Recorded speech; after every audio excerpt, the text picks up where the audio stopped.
Bonjour à toutes et à tous, bienvenue sur la chaîne Robot Boxing. J'en profite pour faire une petite vidéo ce matin, parce que voilà, aujourd'hui, pour cause de grève, bon, j'ai décidé de pas aller bosser. Ah ouais, ça arrive, je suis comme ça, moi. Et je me suis dit, si je faisais une nouvelle vidéo à tête reposée, sur le combat qui a eu lieu samedi soir entre Tony Yoka et Carlos Takam. Parce que bon, dimanche, voilà, à chaud, le lendemain comme ça, toujours un peu speed. Donc je me suis dit, j'ai rematé le combat. C'est pas parce que je regarde pas la caméra en parlant que je fais pas attention à vous, hein. Je me suis dit, je vais regarder le combat et tout, et on va essayer, peut-être qu'il y a des choses qui m'ont échappé, donc j'ai rematé le combat. Bon, déjà, l'entrée des boxeurs, alors là, parlons-en déjà. Carlos Takam, quand vous le voyez rentrer sur le ring et tout, le mec, il est focus, il sait ce qu'il a à faire. Parce qu'en parlant de Carlos Takam, je vais m'arrêter un petit peu dessus quand même. Je me suis dit, tiens, je suis retombé sur une vidéo du combat qu'il avait fait à l'époque, donc il y a 6 ans, hein, contre Anthony Joshua. Il a été arrêté au 10e round, parce qu'il était ouvert à l'œil. Et puis bon, sur un enchaînement de Joshua, l'arbitre a préféré arrêter le combat, alors qu'à mon sens, il aurait pu laisser continuer. Parce qu'il était loin d'être KO, hein, Carlos Takam. Si vous regardez bien le combat, et ben des fois il malmène Anthony Joshua avec des combinaisons. Et ce mec, en fait, ne recule devant rien. Et moi, quand je l'ai vu contre Povetkin, je l'ai vu contre le Russe, là, j'ai plus le nom, là où il perd au point, il fait limite, hein, alors que le mec, le Russe, avait comme la réputation d'envoyer tous ses adversaires par KO, mais salement, hein, salement. Il est revenu, non seulement il a tenu, mais bon, il n'y avait pas un boulevard dans sa défaite, quoi. Donc je me suis dit, ah, Yoka, comment il va faire? Je me demande même si ce combat était même pas encore plus périlleux que celui contre Martin Bacolé. Après, on voit Yoka qui monte sur le ring et tout. Alors déjà là, j'ai dit, ça y a un truc, ça va pas, c'est pas bon du tout. Le mec, regard vide, t'as l'impression que ça le fait des chier d'être là. Dans le genre, faut que j'aille au boulot, alors j'y vais, mais bon, c'est vraiment pas avec plaisir. Ben, mon gars, c'est ton boulot. Hein, alors même si c'est un métier où, d'accord, on se met des parpaings dans la tronche et tout, mais il faut prendre du plaisir. Sans plaisir, t'y arrives pas, c'est pas possible. Si tu vas contre cœur, t'es sûr que t'es perdant.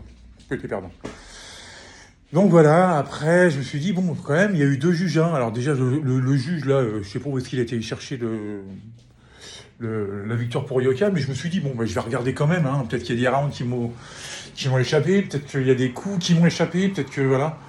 Puis finalement, non, en regardant, en revisionnant le match, c'était encore plus criant, quoi. C'est Carlos Takam qui marche sur Tony Yoka. Et tu vois que le gars, dès qu'on lui avance dessus, il panique, il n'a pas de solution.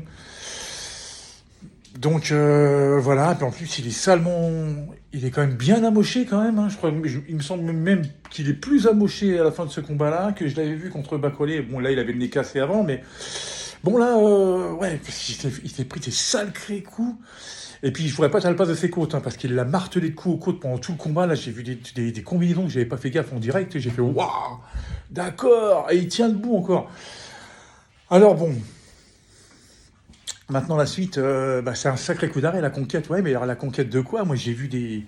Alors, surtout, déjà, faut pas qu'il écoute les mecs de l'équipe, hein. Alors là, j'ai vu un débrief sur la chaîne de l'équipe. Les mecs parlaient de football, d'accord, mais parlaient pas de boxe. Heureusement qu'il y avait Jean-Philippe Lustig pour relever le niveau. Mais alors, il y en a un. Je crois que s'il avait été en face de moi, je l'aurais baffé. Ouais, je disais du genre Yoka, mais dans les 20 premiers, minimum. Le mec, il a rien dans le sac. Limite, il a rien dans le sac. Il a pas de punch, il a pas ceci. Il ne deviendra jamais champion du monde. Alors, mais c'est la façon dont ça a été dit. Je dis, les mecs, parle de football. Et encore, quand tu parles de football, des fois, tu dis beaucoup de conneries. Parce que sur cette chaîne-là, ça nage dans la connerie, hein. Mais alors, quand il parle de boxe, donc voilà. Alors, même si Tony Yoka ne devient jamais champion du monde, je ne lui souhaite pas. Moi, je souhaite que le mot la conquête serve à quelque chose. Mais dans les 20, non, il sera facilement, mais ça tient qu'à lui. Il a largement le niveau d'être dans les 10 premiers. Largement le niveau. Seulement, là, c'est vrai qu'il ne nous l'a pas vraiment montré dans les 2 derniers combats. Donc, à mon avis, déjà, moi, hein, c'est mon avis, Virgil Hunter, ok, mais pas pour lui. Pas pour lui. Moi, je pense qu'il devrait aller dans un... Il devrait se retirer, je sais pas, aller se cacher un peu. que plus personne n'entend parler de lui, même pas aux États-Unis. Pourquoi? Ou alors il va s'entraîner avec l'ancien entraîneur de Golovkin, en URSS, là où il y a Goulamerian, là. Voilà, bah, au froid, à la dure. Ou alors avec l'entraîneur de Canelo Alvarez. Ah, il a bien relevé Andy Ruiz. Pourquoi il ferait pas pareil avec Yoka? Mais là-bas, c'est le boulot. C'est genre, tu te lèves à 6h du matin, tu fermes ta gueule. Hein. C'est pas, je vais faire la fête le soir et tout ça. Non, non, c'est bam, bam, bam, bam, bam. Tu vois, faut que ça soit carré. Donc voilà, oui, il a 30 ans, il a largement de quoi faire. Il y a largement de quoi faire. Seulement, faut pas qu'il attende un an avant de revenir. Là, moi, je serais lui, allez, 3-4 mois, je remets les gants, quoi. Et vous savez quoi, moi, je verrais bien l'adversaire pour lui. Et en plus, ils peuvent pas se voir en peinture. Moi, j'aime bien ce boxeur en plus. Hein, donc, encore une fois, j'aurais pas de favori. J'aime beaucoup ce boxeur, ça s'appelle Raphaël Tronchet. Alors, je pense plus qu'il a le titre de champion de France, parce que je pense que ça fait un moment qu'il ne l'a pas remis en jeu, mais c'est un bon poids lourd. Moi, j'ai vu de ses combats et ça envoie du lourd, et ça serait pas du tout dans la poche. Et ben, c'est ce genre de combat qu'il lui faut. En plus, il y aurait du trash talking, parce que j'avais été voir, je sais pas si vous vous souvenez, il y avait le combat Tony Yoka contre Yohan Duopa. Et à la fin du combat, Raphaël Tronchet était monté sur le ring pour provoquer Yoka, parce qu'il y a eu, bon, il y a un antécédent entre les deux.